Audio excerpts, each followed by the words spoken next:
So Mo, I guess I'm just gonna tell this to the listeners because I already talked to you about this. But yeah, should I tell them about what happened to me on Friday, on Thursday night? Yes. All right, y'all, That's listen a- to that's a this. story. Listen to this. So I'm driving home.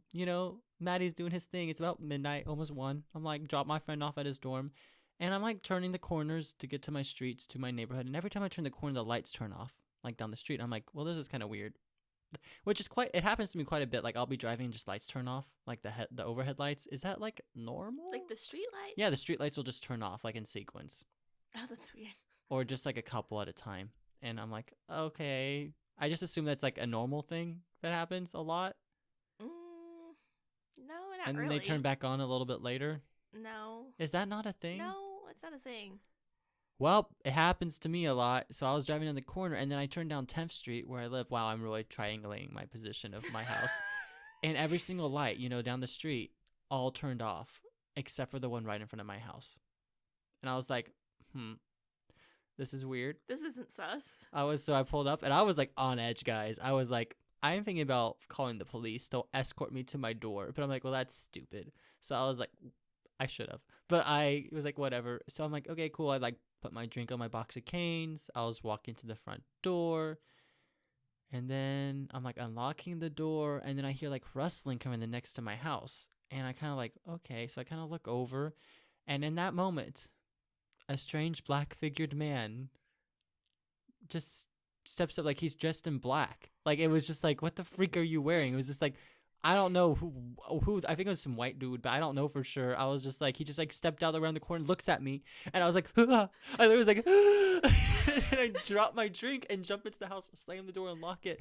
And I was just like just hyperventilating, and I hear him like running into the street, and I'm like, ah! So I didn't tell my roommate. I just went to my room and called Mo and was just like, Mo. It was like midnight, and I was sitting there like I was watching Sex in the City. Oh, good. I love that. Love that for you. I know. And literally, it's like sitting there watching it. All of a sudden, I get a call from Matt at like Matty at like midnight, and I'm like, this is weird because he normally doesn't message me or call me at this late. And so I answered, and I was asleep. like, hello, and he's like, dude, something just weird just happened. And Yeah, guys, I don't know. I just like, it was just freaky. For a hot second there, I thought it was a black-eyed kid. What? You remember the black-eyed kid thing I told you about? Oh, yeah. I legit was like, I don't know why, but for a second, it's like you said, like the black-eyed peas. the black-eyed pea, the entire black-eyed peas shows up. Is that the one with Pitbull in it? No. Okay, I was close. It's like the one with like Fergie and Will.i.am. Yep, like... Fergie's just chilling outside my house in Stillwater, Oklahoma, doing Fergie's thing, singing the national anthem really well. Pitbull's our guest speaker this year? Yeah, that's why I brought it up. I'll be like, it would have been funny. Yeah, I saw like a little clip of him like talking about OSU, and I was like, what the freak is he spieling? Well, it was like funny. I was talking to somebody about it, and she was like, yeah, Pitbull's our speaker. And I was like, Pitbull, like this like the rapper Pitbull? And she's like, yeah, Mr. Worldwide. Yeah, and I was kind of like, excuse me, what? I don't know, the whole thing, I was just like, what the freak's going on? Pitbull. I was like, why Pitbull? Right? Like, why this man? Like I could see like, when we had like Terry Crews and like all that kind of stuff, like that was pretty cool, but like Pitbull? Yeah. I don't know what's going on, but moral of the story, the black-eyed peas were just chilling outside my house waiting for me to enter because, The black-eyed peas. the black-eyed peas singing like boom boom. I don't know any of their songs. Did they sing Timber? Boom boom pow. That's Pitbull. I'm not cultured. I'm sorry.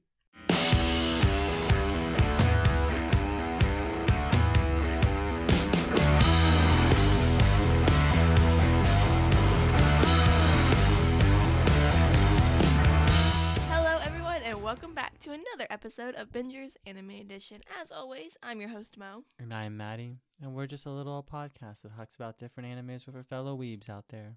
If you were gonna do that, I should have just kept going with Mayan original. I'm sorry. I was just emulating Mo's extremely enthusiastic intro that we did before this one. It was quite riveting, actually. But yeah, so, hey guys. I want Girl Scout cookies. Okay. Tell us about your Girl Scout cookie dilemma, Mo. No, I was literally on the way to your house, and there was these Girl Scouts selling cookies The worst. over on, I don't even know. We're not triangulating my position anymore. Yeah. Please No. don't. If we're gonna just have random But it people was on showing the- up my house. What if it was a fan? What if it was a secret obsessed fan The of Virginia our podcast? guy. The Virginia guy. Hey, guy from Washington, Virginia. Please reach out to us if you were chilling outside my house. I'm into it. I'm into it. You know, my real life Gasai. But no, when they were selling cookies, and it's just like I hate Girl Scout season because like I have very bad like impulse control, and so whenever I see Girl Scouts, I just buy them. Like every time I go to Walmart, they're just standing out there, and I just feel bad, and I just want to buy a box because like I am a fat ass and I just want cookies. I mean, I'll be and- honest. Those girls are monsters. Yeah, they are. Yeah, because they're like, they got marketing strategy to the max. They know exactly what to say to us. And do the But you go buy one box of Thin Mints, and they're having you take like the whole thing. Yeah, and they just look at you. They're like, "Oh, would you like to buy another box?" And I'm just like, These "No." are really good. Well, I mean, Mo, we'll give you we're a discount if you buy 3 boxes for like, the same price of buying 3 boxes. and it's like, bitch, I don't want any. I don't want. Do you Your see me? cookies make me fat. Stop giving me your damn Girl Scout cookies. I mean, let's be honest here. We're 2 different cloths cut, but like, What? cut from 2 different cloths. That's what I was trying to say. 2 different cloths cut. Jeez. But pretty much, you over here is like, oh no, they want me to buy Girl Scout. I will. I'm over here like, they're like, you would buy Girl Scout? I'm like, fuck no. I literally would be like, screw off to these little girls. I don't care. I have no Listen, shame. I was a Girl Scout, okay? I was a Girl Scout for the longest time, and I was so bad at cookie sales, and so then my mom ended up having to buy all the cookies, and so then we always just had a shit ton of cookies for like months. Why were you so bad at it? I'm just really bad at marketing. Yeah, I'm aware. Yeah. I'm just really bad at marketing. Aren't you in and charge of the selling. marketing for our podcast? Hey, I do that. I do that. Bitch, I write the descriptions every week. I've written them every week. For the past 3 weeks. I've written them. I do now. I I do am now. honestly- and I do them really good. I am very grateful you do them because it's a lot of brain power for me to do. It's hard. I'm just like, what do I say? What It takes me what- like 20 minutes, and it's great. Yeah, I'm like spend an hour and a half on it, and I'm glad you do it because I'm tired of doing it. I'm just tired. Okay, dude, guys, it's been a rough week because Mo is not gonna ask me about how my week is, so I'm just gonna tell you guys how my week was. Bitch, you just told me how your week was. I did not. I told you about aspects of the week that I was not gonna talk about on the podcast because it's too personal for the podcast. You just told me what happened on Thursday. I was going to ask you Would you? before you went into that story, but what? You didn't even ask me how my week was. Eh. Turn that bitch around. Well, I'm trying to like, emulate how other people treat me nowadays. So, this is how you I was just like channeling my inner Mo. Excuse God. you. Yeah, you don't ask me how my day is first, so I was just gonna wait and just talk about it anyway. How was your week, Mo? I realized I got in the deep shit there. Or hot water. Hot shit? Got into hot shit. We're doing great. We're doing great. But I asked you how your week is. Are you going to talk about it? Okay, I'm bitch. so sorry.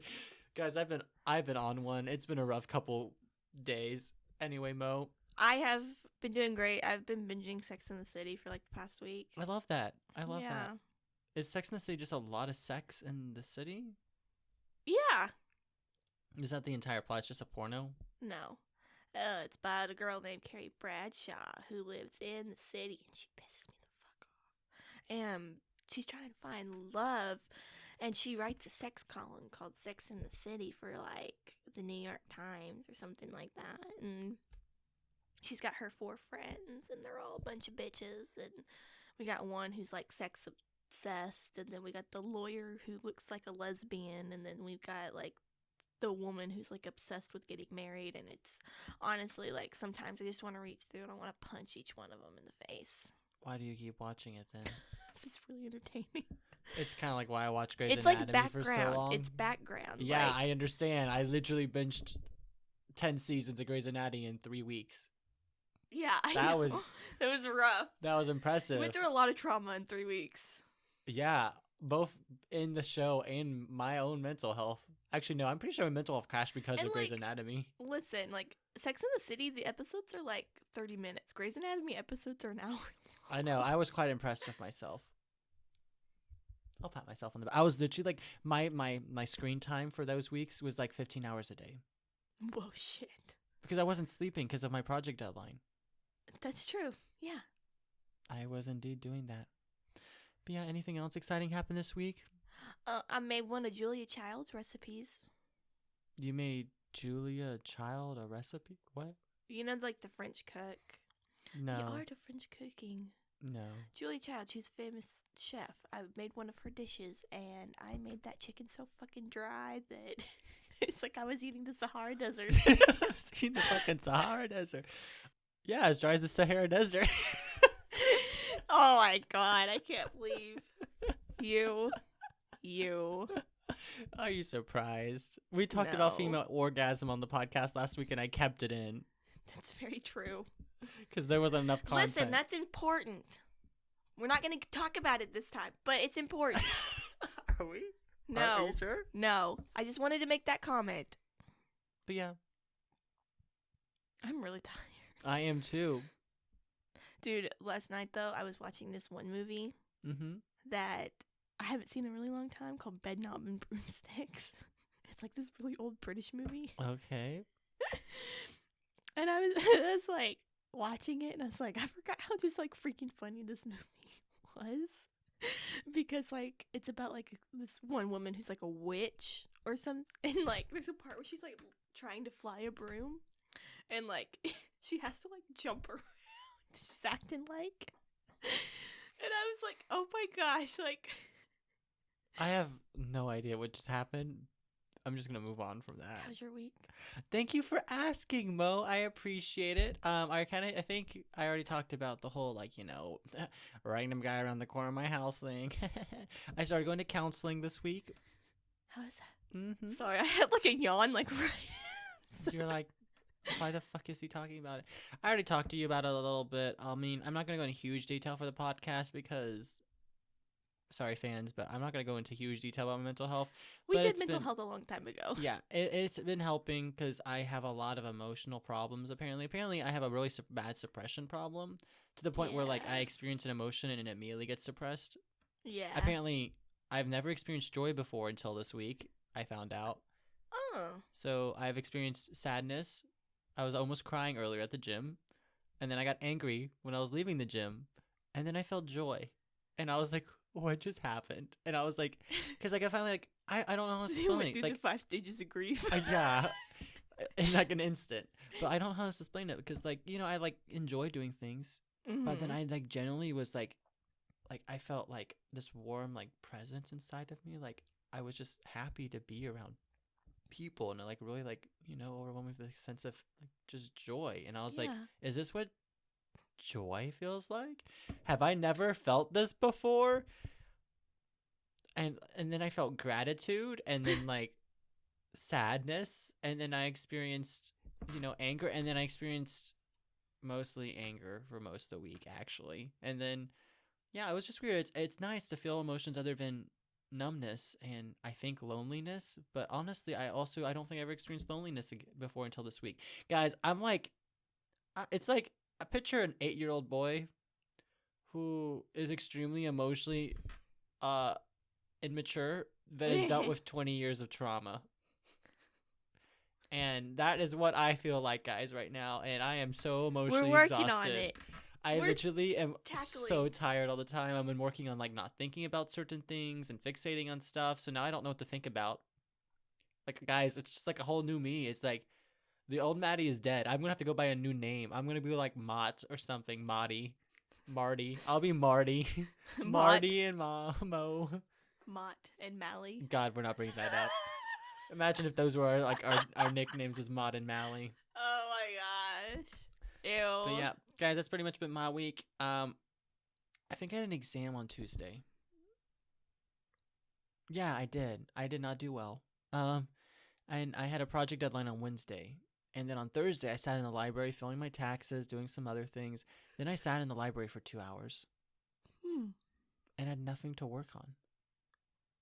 Wow. Guys, I'm kid you not, this is the first time I've had this ever happen to me. Ever. In months. Like, I literally was sitting there, I'm like, I literally have nothing to work on. No career fair, no portfolio to work on, no resume to work on, no job applications to send, no taxes to do, no editing for the podcast. How did you feel? I wanted to, like, I was about to have a breakdown because of it. Like, I didn't know what to do with myself. I had so much anxiety, and I felt like I was going to cry. It was not a good feeling, guys. Yeah.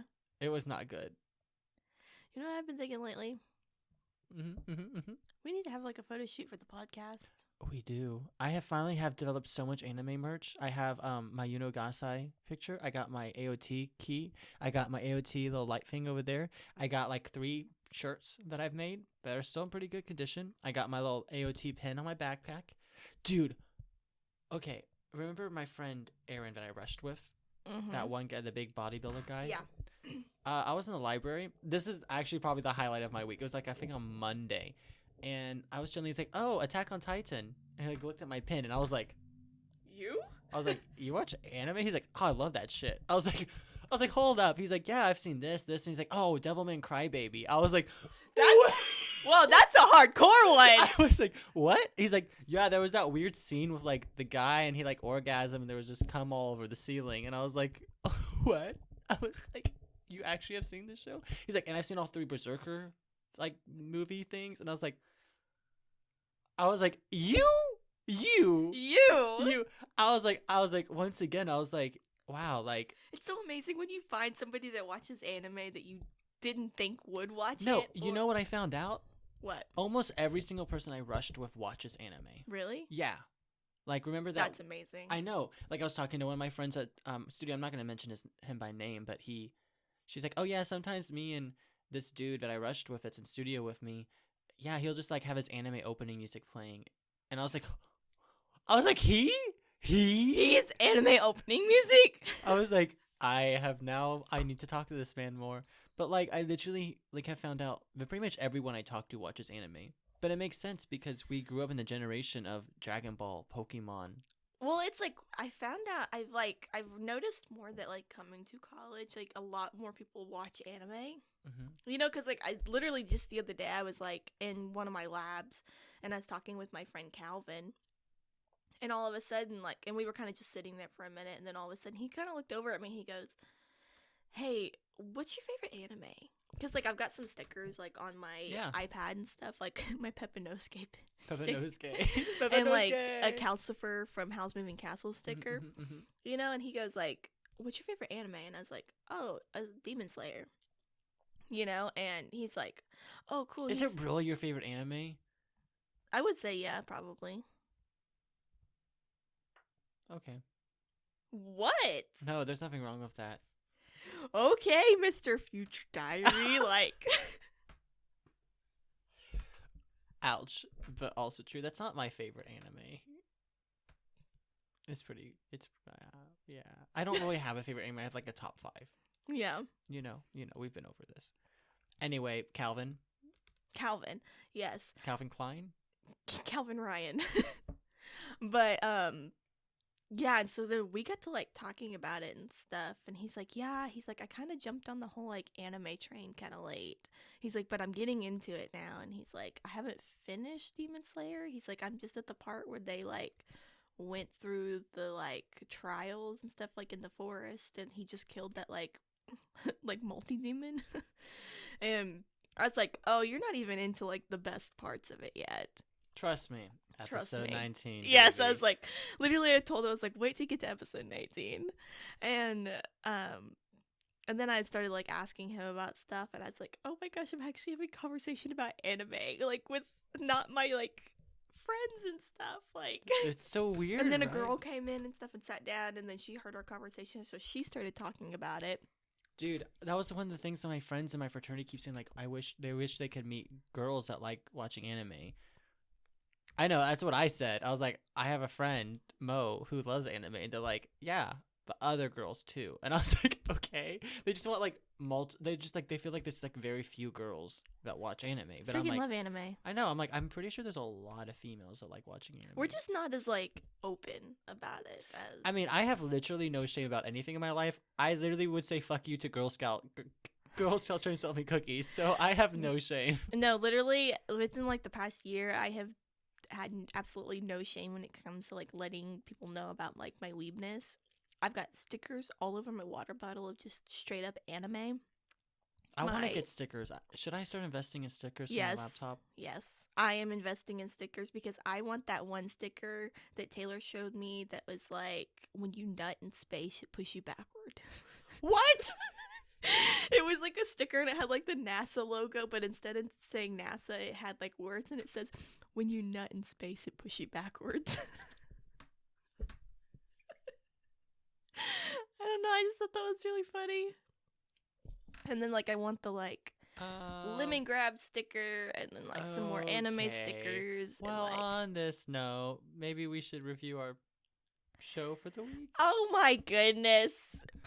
Yeah, Mo, you crossed the line. That was just too much. No, I did not. You did, and I kept going. I never crossed the line. I know where that line is. I have never crossed the line before. I hover over it, toy with the other side of the line. I don't cross it. Do you hear that? No. Do you hear that? No. Because it's the bullshit coming out of your mouth. No, I have never crossed the line.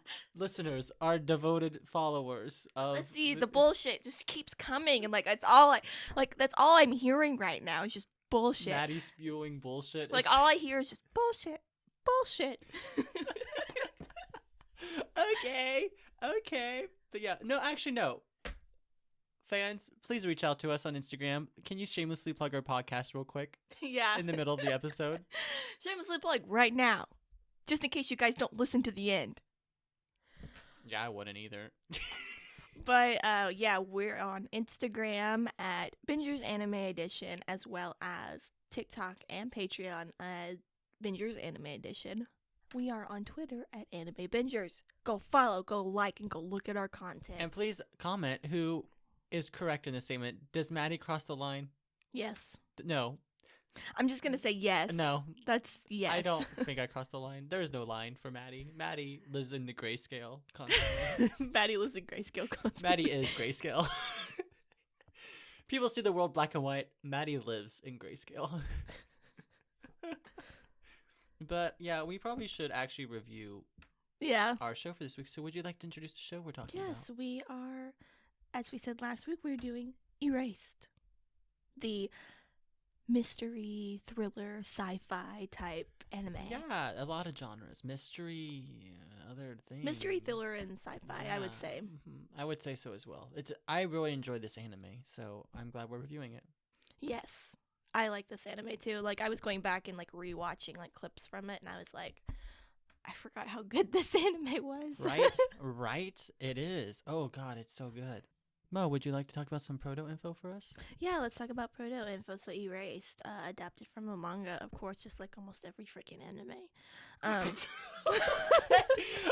Mo, keep going. I'm just saying.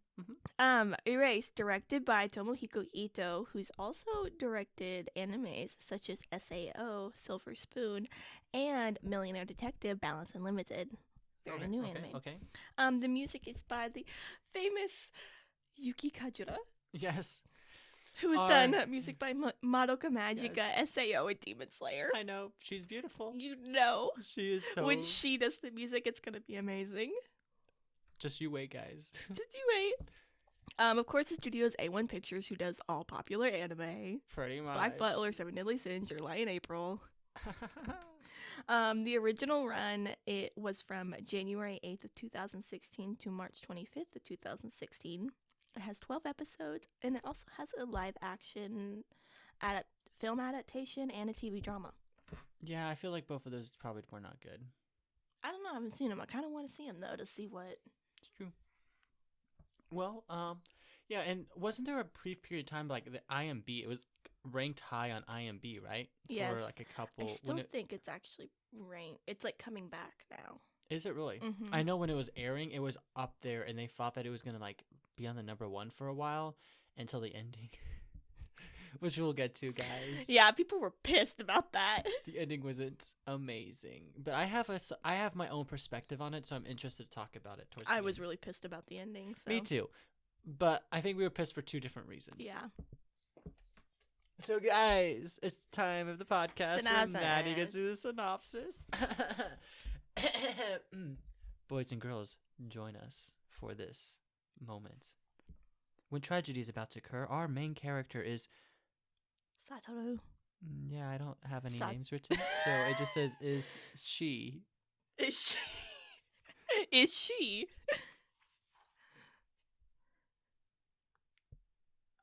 Wait, hold on. Just read the beginning and then... Our main character is... Sent. Oh, does it say sent? That makes more sense. I'm not editing it out. No. Boys and girls. When tragedy is about to occur, our main character is sent several moments, crucial moments, into the past right before it occurs. Why did I start with this? I know this is such a terrible way to start that. Screw it. We're going off script. You So, guys, always go off script. I try so hard. Okay, guys, pretty much this anime is a mystery. Pretty much what happens is we have a main character. He lives a antisocial, blah, blah, blah life. He's a manga artist, I think. Or No, he's pizza delivery guy. Pizza delivery. He also writes manga and stuff, but he's not good at it. And so pretty much he has this gift that he calls the revival, which allows him to see a butterfly, and it sends him back a couple... to see a butterfly. That's it. That's his entire ability. He sees butterflies. Jesus Christ. No. There was a TikTok the other day that was like a guy who goes back in time and because he sees a butterfly. Yeah. And it was really stupid. Pretty much the plot of Erased. No, I'm joking. Anyway, pretty much he sees a little butterfly, and what will happen is he goes, and then he has like a moment where he gets sent back several minutes into the past, pretty much to stop some sort of tragedy before it happens. Every time a bad event happens, he's always had this ability. If it sends him back, and he tries to prevent it. And so, yeah, that usually happens for him. There's like at the beginning of the anime, there's a couple times it shows us him having this ability, not really sure what's happening. He doesn't know why he does it. Yeah, trust me, we'll get into that. And then one day, he is falsely accused of murdering the person closest to him in his life. And pretty much, his revival ability sends him back 15 years. 15 years into the past to when he was an elementary school child, to pretty much implying that this is where it all began. And at this time, pretty much, there's been a serial kidnapping and murder, and one of his fellow classmates is one of the victims, and pretty much he's sent back into time to unravel this mystery, to prevent these tragedies from happening, to change the course of his life, and to really amend the mistakes he's made as a child. And so our story just revolves around him trying to solve this mystery, not really solve the mystery, I would say more preventing the tragedies from happening. I wouldn't say he solves the mystery, because that's not his goal. He doesn't know. It's like mostly like everyone else around him kind of solves what's going on, and he's just trying to prevent what's going on. Yeah, he's just trying to prevent that from happening to his friends. And kind of like along the way, he does figure out things, like, because he's trying to prevent stuff. Yeah. But yeah, that's pretty much the synopsis. Maddie's great synopsis as per normal. So let's talk about the story, which we're already still talking about. But yeah, pretty much the story is just him trying to prevent these tragedies from happening. I wouldn't even say there's really a mystery in it. Like these kidnappings. Yeah. Like, the mystery is very predictable. It's pretty obvious if you've seen any sci-fi, anything. You know what, not sci-fi, any true crime or like cop show, you know who the bad person is. I'm gonna be very honest, when I watched it, I didn't know who it was. I literally called it like the minute he went back in time. And my friend was literally like, Matt, how did you already guess that? And I'm like, bitch, you guess all the freaking like plot twists in anime, and that pisses me off. Yeah. Except for apparently, I was watching the news, according to the new episodes, AOT, and I did not guess the plot twist before it happened. Holden was watching with me. He's like, I'm shocked that you did not see that coming. And I was like, I didn't think there was. There's been a couple times where you haven't caught it, and I've been like, wow, I can't believe you didn't catch that. Well, like I normally like catch it when I'm thinking I'm like there might be a plot twist coming. Sometimes I just purely 100% enjoying the show. So like when I watch AOT the new season, I'm absorbing all the information with gratitude, and it's amazing. Speaking of AOT, I didn't realize they changed studios, and they have the Haikyuu faces from season 4 of the Haikyuu. Haikyuu faces. Everyone's face is round, and I was kind of like, oh, this makes more sense. I'm not a fan. Anyway, back to Erased. But yeah, and the thing about like his whole technique revival is he's never jumped that far back before. Yeah, but like also it's never explained why he has this ability. Yeah, that's one mystery in this whole thing, that it's like it doesn't explain why it happens or why he has it.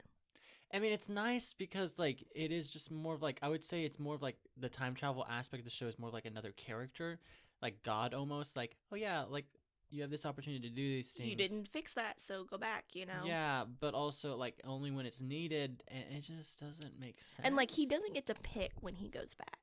Yeah. It's like, you know, so yeah, it almost is kind of like his revival thing is like a whole separate character. Yeah, I think that'd be the best way to describe it.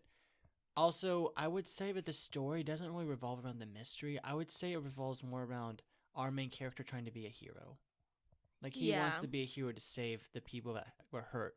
Also, he is like a 23-year-old and a 11-year-old. He's 29. 29-year-old and 11-year-old body. This is just weird. None of this sounds good. Well, and it's like really kind of cool because you see like the parallels and like what things went wrong in his life from that moment, because when he was back in like elementary school, he was very like popular and like had all these like friends and all that kind of stuff, and then at some point in between like this whole tragedy thing that happened, his whole life shifted and he became more of a loner. Yeah, and so he's going back and I think trying to fix that. Also building like more confidence in himself. Yeah, and like actually getting to know people around him. And exactly. And it's very interesting. Just the story it's kind of compelling. Like the character's compelling, the general story is compelling, the mystery is compelling.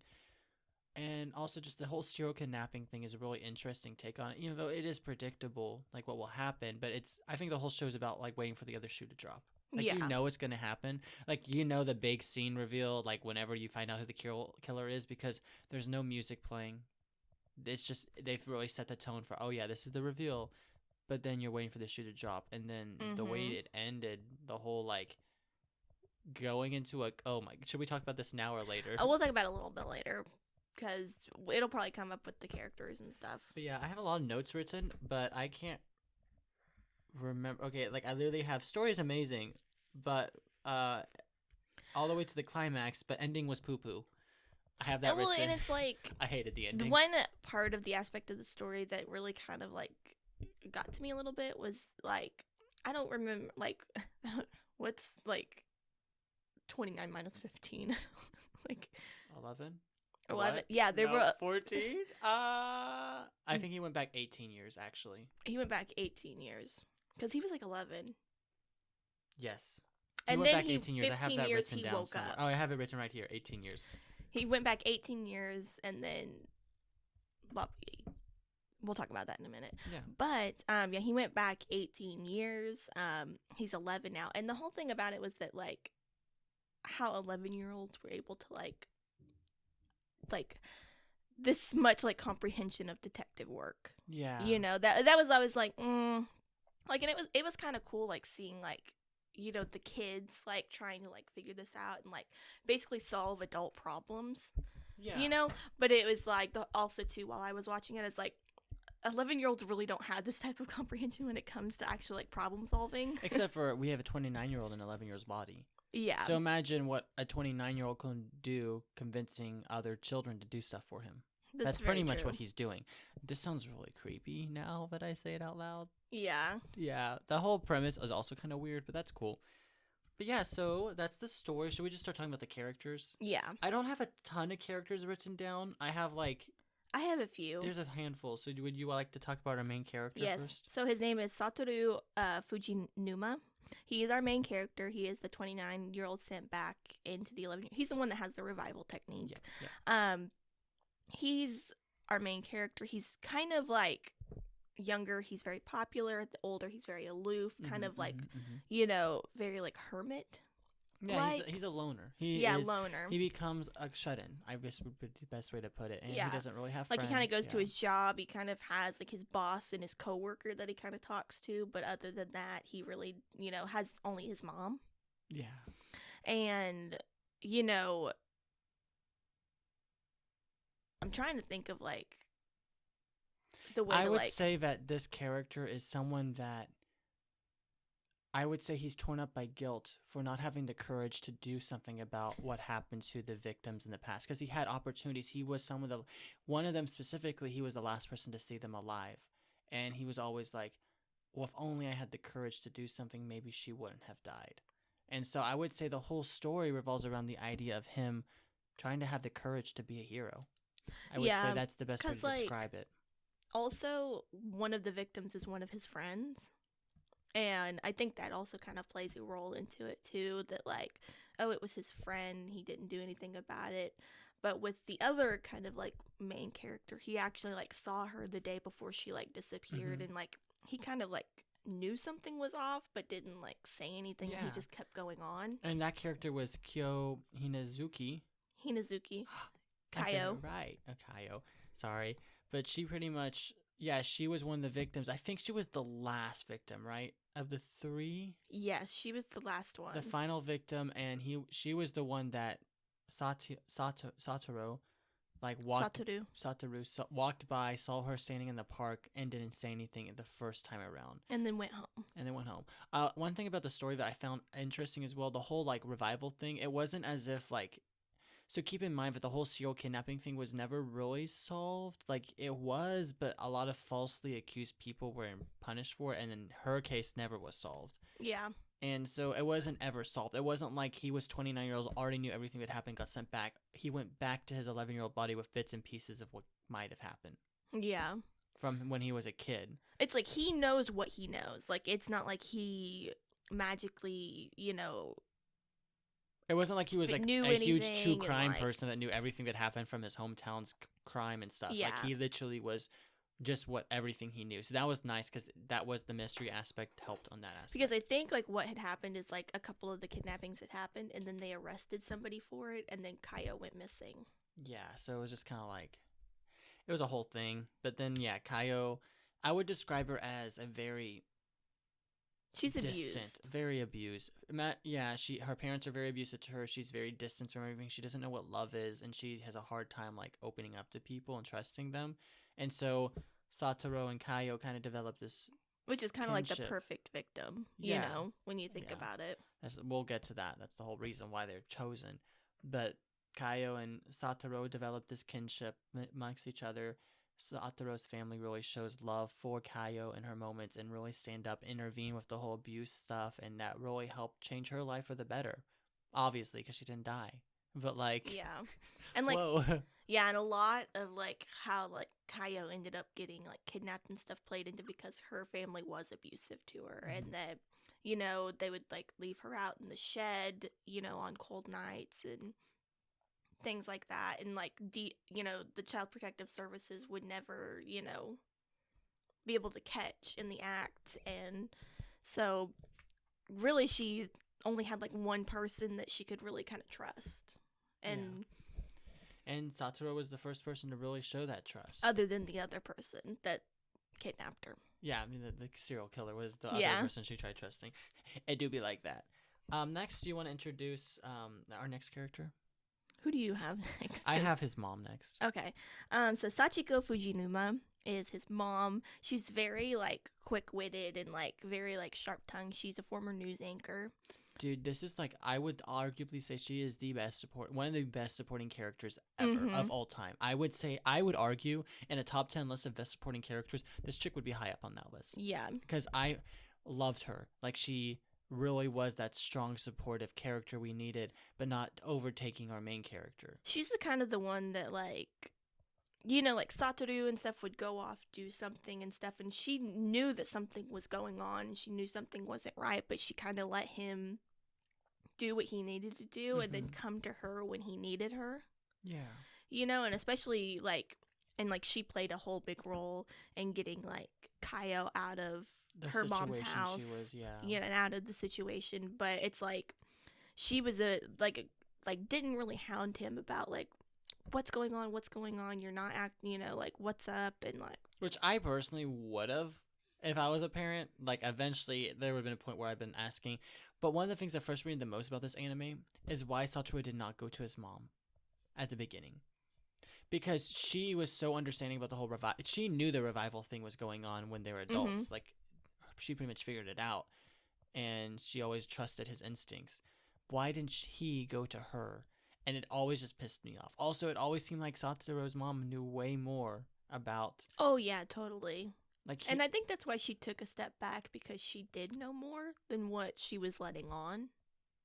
Yeah, and it just, I don't know, it just kind of made me mad, but also makes sense from a storytelling aspect. You can't have the supporting character figuring it all out when our main character is supposed to be an 11-year-old boy trying to be a hero. But there did become a point, and like with the kidnapping started back up again, before he went back in time, and Satoru's mom instantly like remembered something, because she was the one that was reporting on all of the kidnappings and stuff. She remembered something which led to a clue, and she had actually figured out the killer, and then that's why she died. That's why she died. Yeah, so pretty much because she saw him, the killer, and she remembered something about it, and she went searching and searching and searching, and she found something, and then that's why she died. That makes way more sense now. I was always confused why she died. Yeah, the kidnapper killed her, and then that I figured that part out, but I didn't know he was about to start hitting again.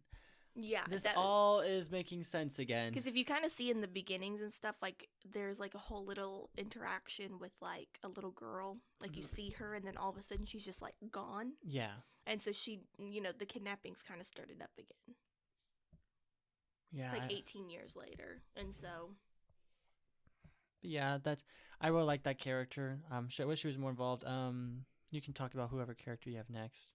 I had the Iri Kitigara, the like coworker. Yes. Oh my god. Yes. Would you like to talk about this character? Yes. So voiced by the chick that played Lucy in the dub. Yes. I remember that distinctively. Sorry. Yes. She's a very like energetic, like charismatic character. You know, she's kind of like the polar opposite of Satoru, and like she's definitely younger, you know, but she's like very optimistic and very like bubbly. She believes in like speaking your mind and like living in the moment, but also like speak your desires in reality, because then it will happen, that kind of stuff. Exactly. I mean, she doesn't really play like a big like part in like the whole thing, but it's kind of like, I would argue the complete opposite. Really? I would say she's the catalyst for everything, because I think she embodies the courage that Satoru never had in his life. Yeah. And so when he goes back, he is living his life trying to have that courage, be that hero he never was, that she always said he could be. But yeah. And then when he goes back into the future, kind of, not really, the long way. The long way. I don't know. Do you want to talk about the ending? Well, in the ending, like there was like a big whole thing of the killer figured out that Satoru knew. Okay. And this is how the ending played out. We'll just talk about it right now in the middle of a character talk, because this is becoming difficult to talk about. Major spoilers. Pretty much what happened at the end of like episode 11. Satoru is trying to protect one of the victims, a potentially new victim, runs into the killer, and the killer kind of like drives him in his car, and then pretty much drives the car into a lake, and pretty much it causes him to go into a coma. Sure. I think it's like shock with like coma, like yeah. Plus, so, I think it was like cold too. Yeah, freezing so water. Satoru goes into a coma for 18 years.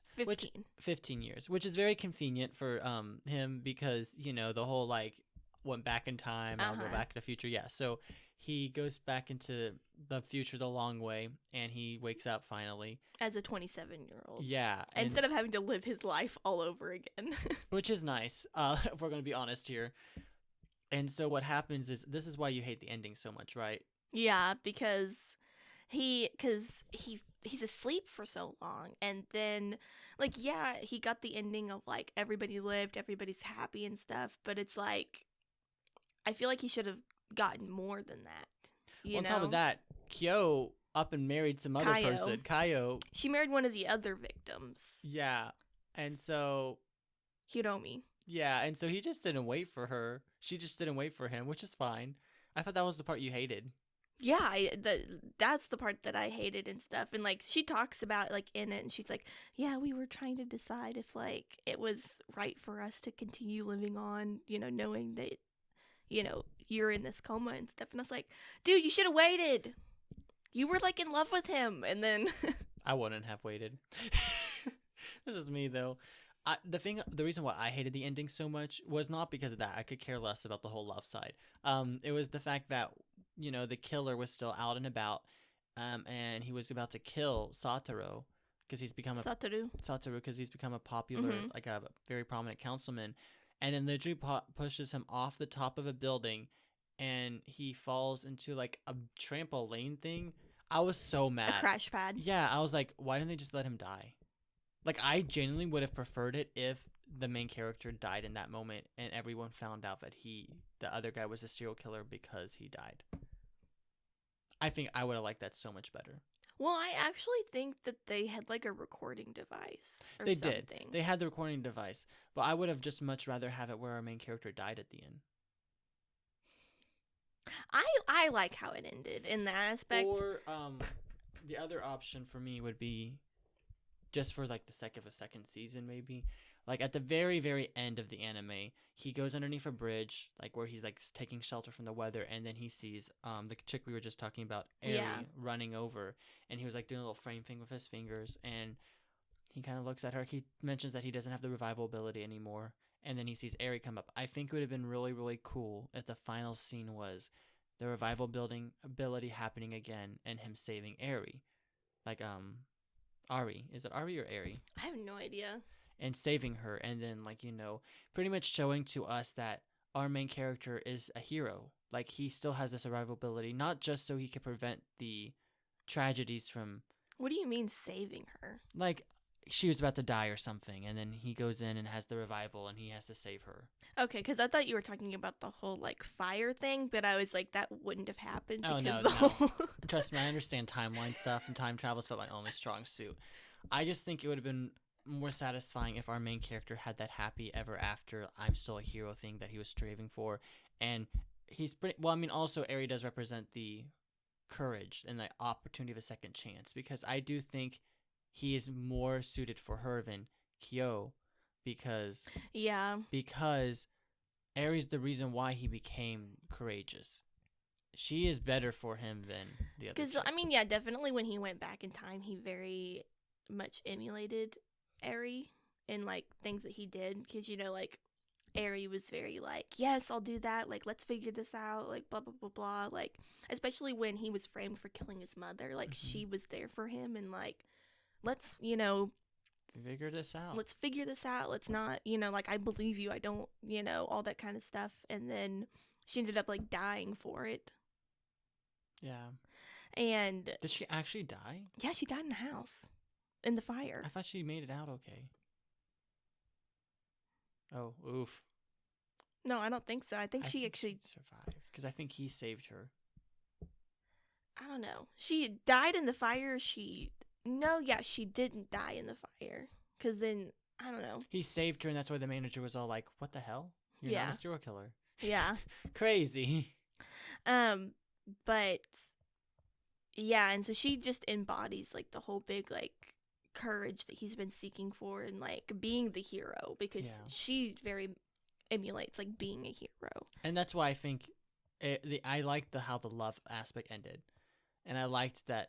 I just wish the revival aspect either was hinted at, you know, maybe a second season to explain it or something like that, or maybe that was one thing. I think I would like the ending better if he, like, they were like, oh yeah, I still have the ability, and I'm going to continue saving people's lives to make the world a safer place. And like, he's now a hero. And I think that would have been a better ending. But, you know, I also like the way that Airi just came into shot, and it was just showing that, oh yeah, there's a second chance here. Yeah. And I mean, like, definitely, I would have loved a second season just to kind of explain why he has this ability. Because that was just like one insert thing in there that was, like, never explained of, like, why is this happening the way that it's happening. Exactly. But, but yeah, I agree with you. I just think the whole thing of, like, him going through all that and, like, trying to save, like, Kaio and then, like, developing this relationship with her, you know, and, like, it's kind of bittersweet at the end because, like, he sees her again after, like, 15 years and, like, she's grown up, she's got a baby and stuff, and, like, he cries because he's like, oh my god, she's alive and she's actually living the life she wants to live. You know, it's just, a like, beautiful thing. It's just, you know, it's like I would have loved him to be in that happy ending. Dude, I'm getting emotional. What the fuck Are is you? happening? Like, yeah. Guys, this is not normal. I'm like cold and distant all the time, and now I'm just like getting my heartstrings pulled because of this whole like baby thing. What the fuck? Let's talk about another character. Okay. Let's bullet point the other two victims real quick. Do you want to do that real quick? Yeah. I'm gonna try. Can I try saying the names? Yes, go for it. The first one is Haruomi Sujita. Was I close? No. Hiromi Sugita. I was close. Pretty much, he's a boy that looks like a girl. And the killer mistook it. No, it was intentional. We it can was? talk about it at the end. Yeah, I actually did like a little bit more research on our serial killer to figure out the psychology a bit. So I have him as my last bullet point, of course. Okay. But yeah, he was killed. He was like always described as like liking books and reading, blah blah blah, and like a nice little friend. He was one of the friends of. Very cutesy. Yeah, he was one of Satoru's friends in his group, and then one day he died. And then the other victim was Aya Nakanishi. Oh, damn it. Nakanishi. I was close. And she is like kind of more, she goes to cram school a lot, which is why she was targeted, and then she was killed. She's kind of a bitch. I thought she was more of a bitch. I got purple hair bitch vibes from this chick. She's just really part of the story to like elevate the like, oh, there is this like serial killer kidnapper type, you know. Do you want to talk about that one blonde chick, blonde dude, the blonde dude? Kenma. Yeah. So Kenya Kobayashi, he's kind of like, he's like very smart for like an 11-year-old. Yeah. You know, and he's got more of like a detective side. And so he's the one that he did become a lawyer. Yeah. So it makes sense. Well, and he's like the one that like kind of collaborates with like Satoru and like how to like save Kaio and like what's going on and like, you know, who's the like killer and like trying to figure all this out. And like, but at the beginning he's kind of a dick. Yeah. And then he like realizes like what's going on with like Satoru compared to everyone else. Everyone else doesn't know what's going on, but he does. He's like, I can tell something's going on, and so I'm gonna help you. And so then they become friends. Yeah, makes sense. But yeah, that's all of our characters except for the main antagonist. So Gaku. Spoiler. Skip this moment if you don't want to hear a spoiler. Okay, who's our big bad? Gaku Yashiro. Yes, the teacher. The teacher is the killer. No surprise there. I mean, they did a heavy symbolism for this character. But he is very charismatic, very charming, very handsome, very attractive. His students really like him. Yeah, he's a really nice, sweet guy. But the reason why he kills is because when he was a child, he killed a bunch of hamsters, and there was one hamster left that survived the nest, and just, you know, this like desire and pleasure of killing. No sexual motivation at all. It's just like Purely, very like psychopathic kind of like psychopath, yeah. tendencies. But he has two criteria for when he's killing someone. One, make sure there's another person to get blamed for it. So they blame some like really creepy dude that flew airplanes for the first two. He was like a pizza delivery. He was like a delivery guy or something that like liked to play around the children and like kind of pedophile vibes. Yeah. Yeah. And then also for Kyo, she, you know, the abuse. Kaio. It was easy to like. Kaio really asked for help from the teacher, and the teacher, you know, killed her. Yeah. As you do. As it does. He also targets people that have like a string above their head. So people that are isolated, people that, or distant. He purposely chose to kill the Hiromi. Hiromi to kind of throw the police off from like thinking they mistaken him as a girl and make it seem like he's only into killing girls. And Because he was only killing little girls, and then of course, like, all of a sudden, like, Hiromi dies, and so then they're like, what the fuck? Yeah, so it was a whole little thing. But yeah, he is an interesting villain. I mean, he's your typical psychopath, but I did like him as a villain. He was very... Well, and it's like, he really doesn't, he really doesn't, like, show up as, like, psychopathic until, like, towards the end. Mm-hmm. When, like, Satoru's, like, realizing, like, you're the one that's been doing all this shit. And, the whole dumping the car in the lake. Yeah. I mean, he comes off as like really helping, but there's a lot of hints that he is like, he's happens to be at the scene Or does right too before. much. Yeah, You and know. he's always there. My favorite line is so cheesy though, and kind of anticlimactic. He's like, "Oh, there's no suckers in there, because after all, this isn't my car." And I was just like, oh. But also it's kind of cheesy. But I was like, God, I don't know why I did that. That was disgusting. Because Anyway. you just say he had, like, a lot of candy in his car. Yeah. Because he was trying to quit smoking. Okay, who the heck has that much candy? Everyone knew at that moment, like, this guy's kind of sus. Yeah. It's like, that's kind of sus. He's a teacher, so he needs to have candy in his car. No. Yeah, it's like if you go back and, like, rewatch it, like, all this, it's like, I swear to God, if anyone gets in a car with a friend and they have a shit ton of candy in their glove pocket, you might be, like, questioning some You shit. should be calling the police. Be like, I am concerned about my friend being a pedophile. I have a couple friends of mine. That sounds bad. We're not going to talk about We're that. not talking about this.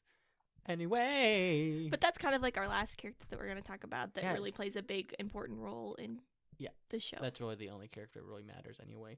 Let's talk about character development, which I feel like we've already kind of hit on. Yeah, I think we really hit on with, like, when we were talking about the characters, like, Satoru, having this hero thing, like, courage. Getting courage, yeah. So And I think we then- summed that up well. So we'll move right on to visuals, which... Are beautiful, I beautiful. think. They're your bread and butter. So how They're about my you bread and talk butter. about how they Listen, turned this you whole on so anime much? was, like, my bread and butter because, like, the visuals were amazing and then the Truly music was orgasmic. amazing. Yeah.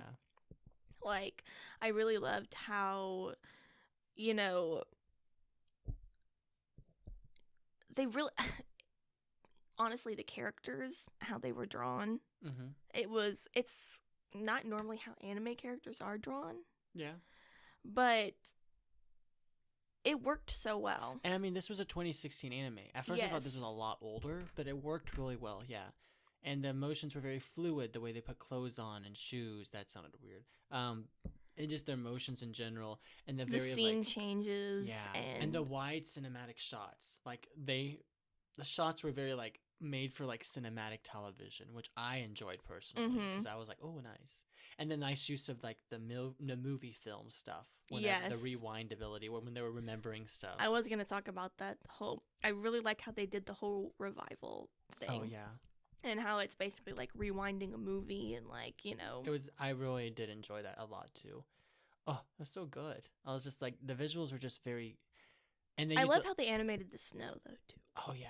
I thought that was really pretty. Oh, and that one scene when he goes back to the future for a brief moment and he sees the guy that killed his mom, Mm-hmm. and all the raindrops stop.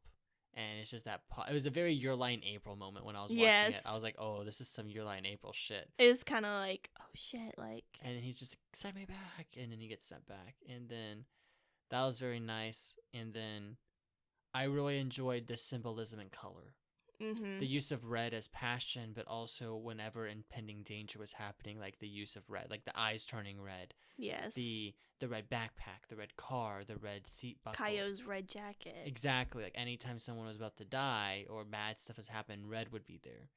And like even the teacher had a red tie, Mm-hmm. which showed his sinister side. But they also used the color blue a lot as just like a calming, Mm-hmm. like comfort. Very like contrasting, like.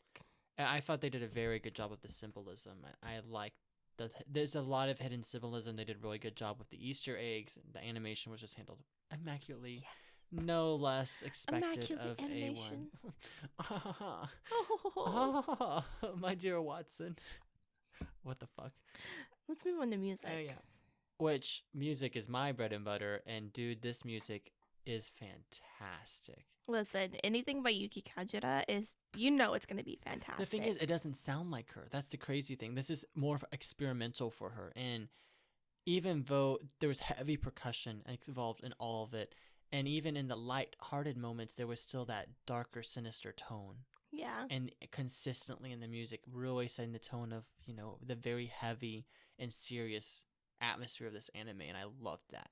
Her original soundtrack, Listen, I love Yuki Kajiura because she just has a really big niche for seeing like a scene and like the really raw talent for being able to imagine like what background music would be like at that point. Yeah, exactly. And she's just so good.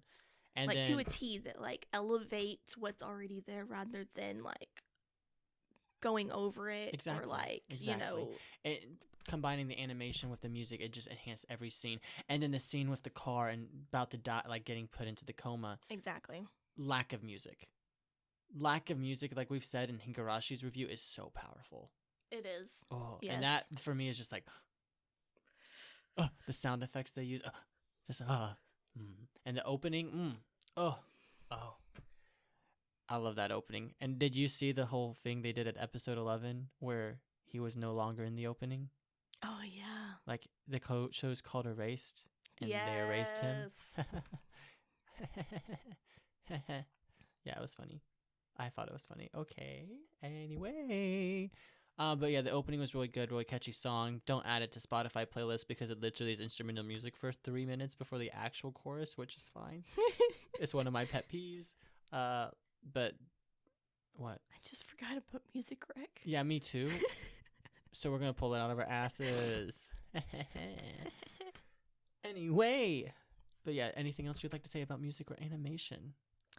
I think I kind of covered it. I really love how they were like, honestly, this, now that like looking back and like, watching clips about it and like researching more about it, I'm like finding that this is like becoming one of like in my top 5 because it's just like that good about how they're combining, like animation style with like music. Mm-hmm. It's kind of the same thing with like Madoka Magica, Oh, did you watch this sub or dubbed? I don't remember. Well, I watched it subbed 100%, but I was listening to the dub moment, and oh my gosh, the dub is good. I think I watched it dubbed. Well, I didn't realize how much the main character internal monologued. Yes. He does a lot. And I didn't realize until I was watching the dub because there's a slightly different tone when he does the internal monologues. I was like, oh, this makes way more sense now. Because when I'm reading it subbed, I'm just like really confused when I don't hear that tonal change. Guys, I'm not good at whole language. I'm not good at English in general. Not good at Imagine other English. languages. God, not my niche. But yeah, so yeah, I think that's it. Do you want to have final thoughts? Any final thoughts you would like to talk about? Watch it. Watch it. If you haven't watched, I mean, honestly, it's a really good one. It's very short. Like I said at the beginning, it's 12 episodes. Yeah. So I mean, you're not gonna get a lot out of it, but you are gonna get a lot out of it. I would say I binged it in one setting. Oh, I did too. I did it in one day. Yeah, it's very bingeable, and it's just really good in the whole. But don't go in looking for a mystery, because I would say go in for more the good versus evil, our main character becoming a hero and growing as a person and saving people. Because like there is that mystery aspect, but there's like more than one time that he ends up like missing the mark and has to go back. Yeah. Like when he's an 11-year-old. And so you just like at some point you just hope that like good finally wins and that he gets it right and that it is a battle versus good versus evil. Also, don't go watching it for time travel because there's not a time travel anime. I would say if Higurashi and Steins Gate had like a child, but then actually neglected the child. And then neglected the child. I would say that this would have been the offspring. Yeah. With a little, it's like they neglected him and then another decided like swoop in and like kind of like raise the child. Yeah. I think that would be the best way to describe this anime. Okay. I had somebody talk to me about another the other day. Oh, really? Yeah, somebody brought it up. She was like, have you seen another? And I was like, yeah. I was like, I don't get many people that talk about that anime. Who was it? It was a girl in my medical mycology class. I need to meet this girl. She might be my future wife. She's got a boyfriend. I don't care. That is a small. I don't think she's your type. Probably not, but I don't care. I'll talk to her about another. I want to reenact the umbrella scene with her. Okay, anyway. Yeah, so that is erased. We already did our shameless plug. We now need to do music rec. I already know what I'm gonna do. Okay, you can go first. Okay, I'm doing the opening to a new anime called Sk8 the Infinity.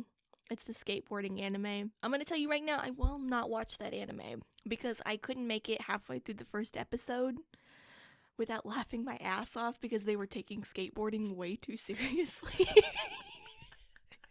No, literally, like the whole, like all of a sudden it was just like, yeah, the toughest of the tough go to this like skating rink to like, you know, only the best get to compete and like, you know, go down this like hill and like, I was like, you guys acting like you some like mafia or something, like. Oh my No, word. I could not finish it without like laughing, and so I will probably never watch it. But I watched the opening, and I really actually like it.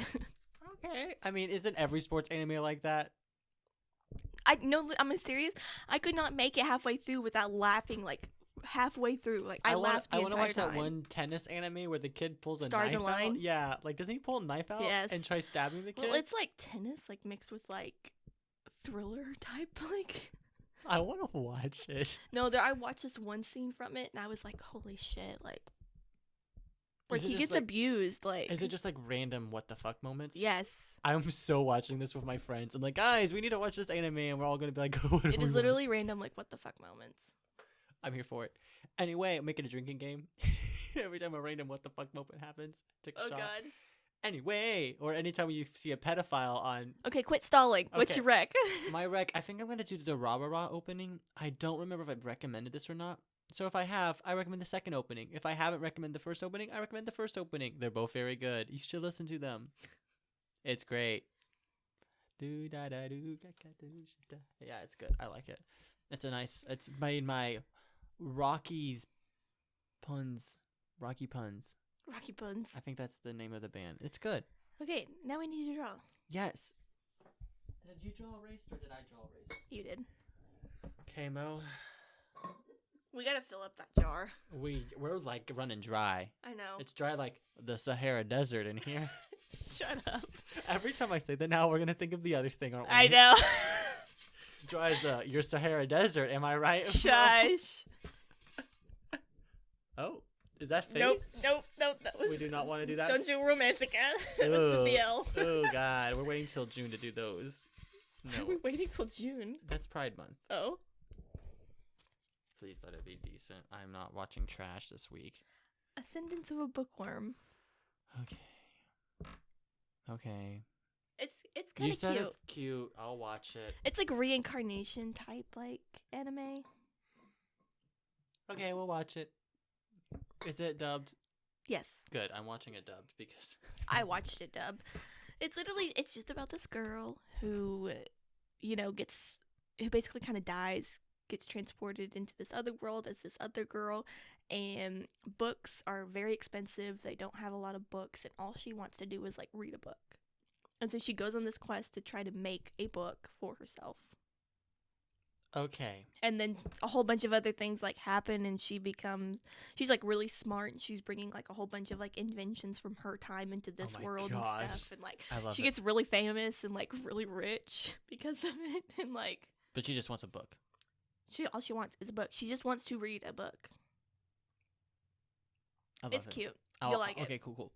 Well, guys, thank you so much for tuning in with us this week.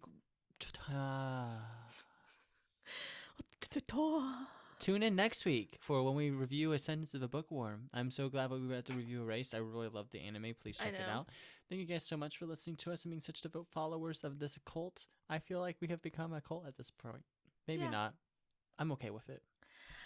Yeah, so check us out next week when we do Yeah. Ascendance of a All right. Bookworm. Good luck binging, my dudes. All right, guys, bye. Bye-bye.